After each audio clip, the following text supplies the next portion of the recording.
like death throbbing up and down my leg.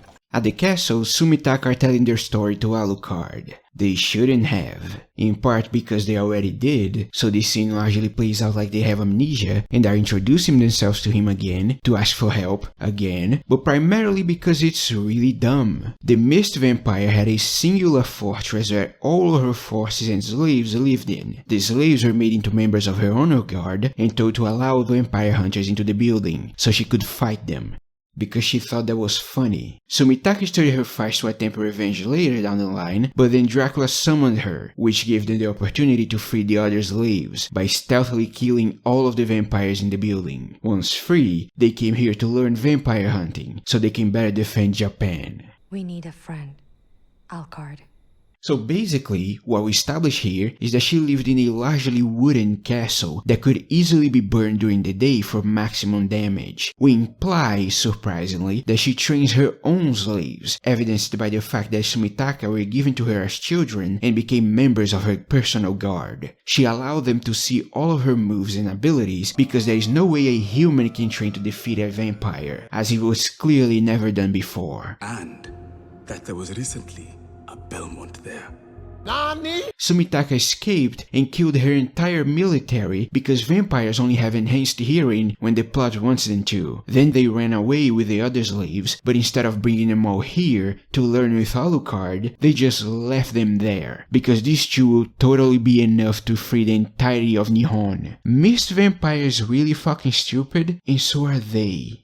Stupid! With absolutely nothing of value being said, we cut to two of the three lesbians in the sisterhood. Big Barda and Chocolate Pie are in a relationship. You can tell by the fact that they have quirky, meaningless conversations, which is all this scene is. They talk about shit they don't need to talk about because it can reasonably be implied as something the general and the strategist already know. Building watchtowers, taking towns and forming fortified camps to concentrate the humans in. They talk about shit they should already have talked about in the many decades they've known each other. It's because of Carmilla that we got to fall in love in a fairy tale castle. They talk about Carmilla's schemes being nonsense, but they'll go through with it anyway because they believe in her. So you know you can do it. Well, maybe. Which we already got from episode 1. They both question the viability of the plan. But taking and controlling an 800-mile wide corridor of land? It's big. But we've been through there already. Big Barda only now realizes that they are building an empire, essentially, and that finally leads them to understand and like the idea. The horrible bitch gets in our heads and inspires us to make her madness work.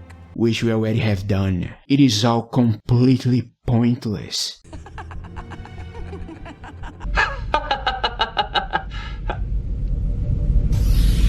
Imagine an empire ruled by 4 women. What an odd thing to say. At Lindenfeld, Germain is making his way to the monastery while talking to himself in full view of the crazy monks. They may be crazy, but they're careful. I sure do hope they don't think you're doing anything shady. Time to play the game. The prior shows him the place, and if there wasn't enough reason to invade it before, now there is plenty. It is completely desecrated. There is blood on the walls, there is a mountain of shit in the corner, an upside down statue of Christ, and crazy people lying about. Quite lovely. Even if he has very specific goals that he doesn't want to divert from, clearly there is something bad going on here, and he himself could be in danger. But of course we don't immediately call them monster busters, instead we have big old pointless conversations. But you persuaded me that there may yet be something worth in them.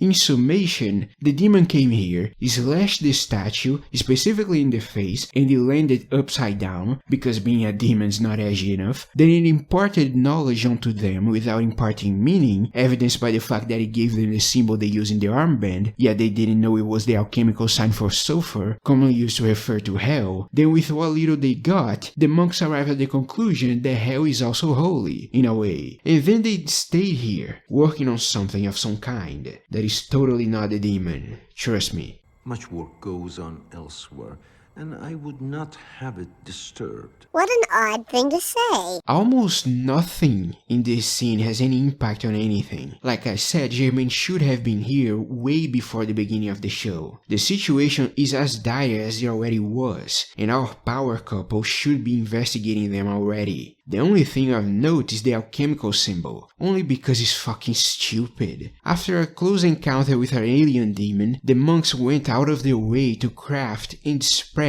an armband with the symbol of hell written on it.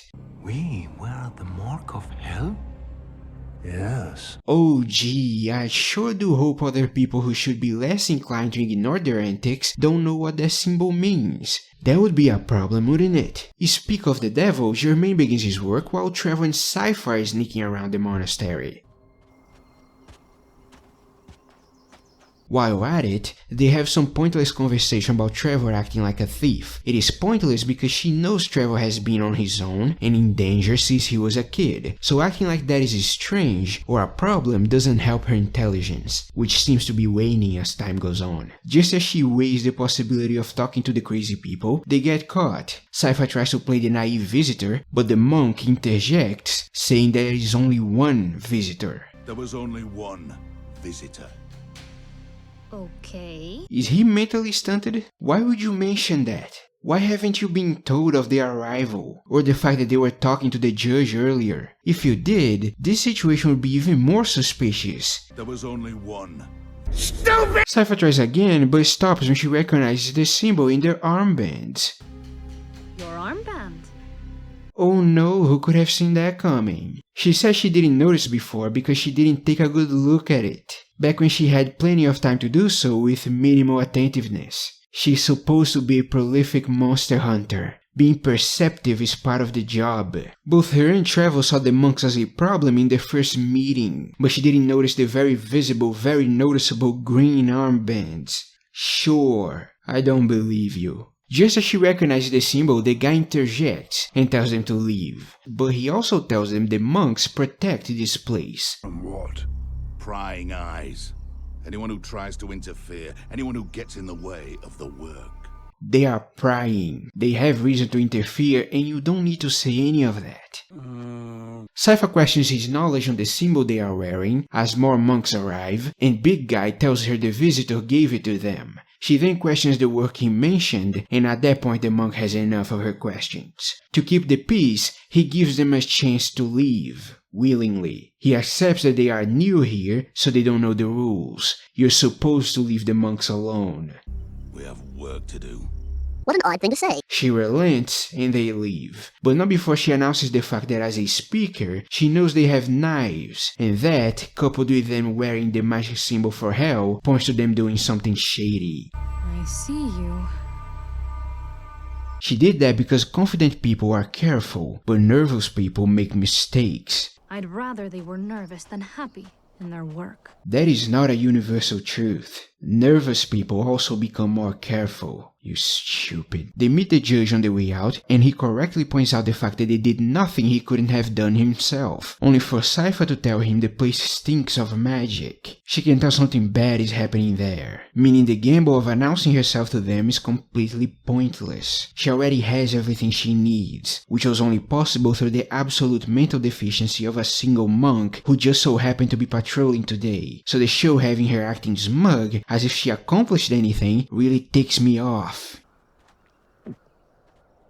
The decision of keeping their work a secret had to be born from the belief that the average person would not be very happy about what they are doing, and yet the prior and now this fool are more than happy to babble about it whenever the idea of it is mentioned. How the fuck does anyone see this and just lets it happen? They couldn't be any worse at their jobs if they tried. We have now, on episode 4 out of 10, cemented that everyone knows something bad is happening there. I hope they do something useful with that information. What an odd thing to say. Meanwhile at Carmilla's, Gingerbread is still trying to turn Hacker to her side. Her plan should already be in the shit, but the show acts like it isn't. This time she aims at the aftermath of it all. What were Dracula's and Hector's plan after they killed everything? The show still pretends Hector was lied to, we know that's not the case, and pretends there was ever a moment where Hector would be killed on the spot once the deed was done, instead of simply left be. Even though he decided to kill every human being on Earth because they murdered his wife,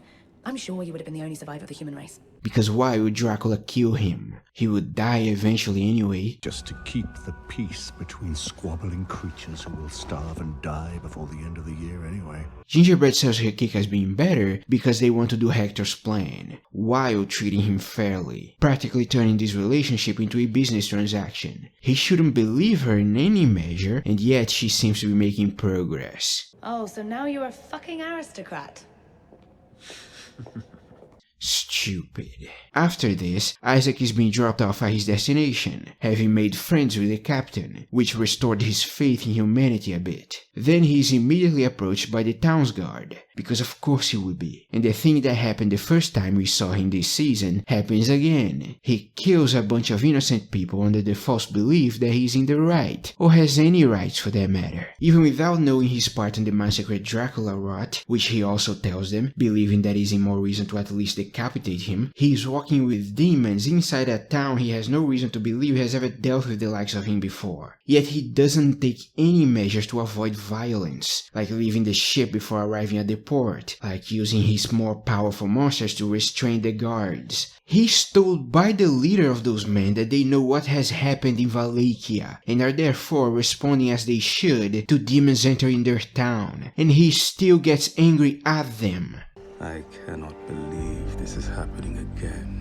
And as if that wasn't dumb enough to end the episode with, he orders the demons to bring him the bodies, and proceeds to transform them without even concentrating. The demons toss the bodies at him, and he transforms them on the fly. Are you kidding me? Where the fuck was that when you were working with Dracula? At that speed, his army should be big enough to make the vampire generals even more worthless than they already were. Is the entire writing process of the show a fucking fever dream? Do they not think of the consequences whatsoever? Why the fuck does the process look so quick and subtle from up close, but is really bright and loud from afar?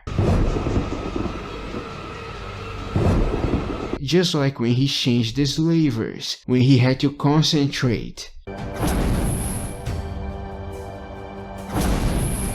My best guess is that someone thought this looked cool. That's it. That's all the show is. A very subjective view of what is cool. An extremely subjective one.